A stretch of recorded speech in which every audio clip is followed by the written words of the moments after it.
I used to be a drug addicted party boy model in London 10 years ago. Now I'm back here visiting, 7 years sober. Thank you. But I'm gonna go take you on a walking tour, show you some of the sights, in what I'm calling Mark's Messy Haunted Tour of East London. Shocker, it is grey in London. Our first stop on the tour is Dalston Superstore. Now, when I say I was such an addict that I would lick a bathroom floor if it got me high, I am referring specifically to the time I dropped an entire bag of Molly on the bathroom floor of Dalston Superstore. And you know what I did? Also, there was this really hot guy that used to come to Dalston Superstore with his ears painted blue. He was so hot. Jack Appleyard, if you're still out there, I love you, man. That is also located across the street from the Nando's, where I had my first ever Cheeky Nando's. And at that very same time, I also got a text message that I was being kicked out of my apartment because I hadn't paid rent in 3 months. And would you look at that? That is the apartment I got kicked out of. Now, if you're wondering, Mark, how did you get in? There's no front door. I'll show you. You needed to go behind the building, up the stairs, and then you could enter the building. There was a family of migrants that lived right below me in a one-bedroom apartment. There were 7 of them. And one time, immigration came knocking on my door, trying to ask me if I knew who was living below. And you know what I told them? Nothing.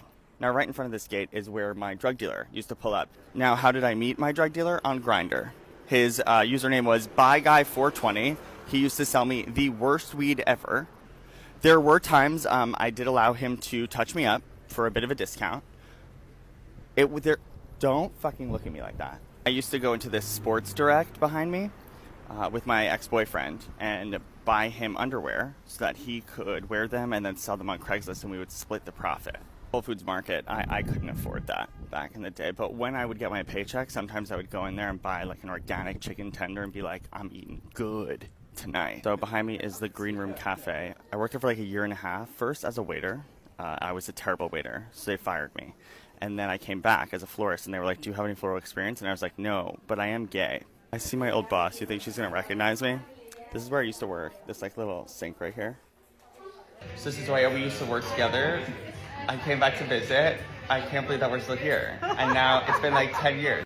Well, that was very cute. And now I am in Abney Park Cemetery, which I used to walk through every day on my way to work. And I would always pass by these gay men. They would always be like staring at me. And I'd be like, what's going on here? Turns out it's a cruising ground. And last but not least, 49 Northwold Road, the apartment I lived in for like a year. A lot of firsts in that apartment. First time I ever blacked out.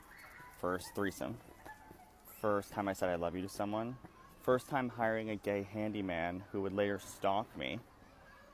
That was a first. And a last. Well,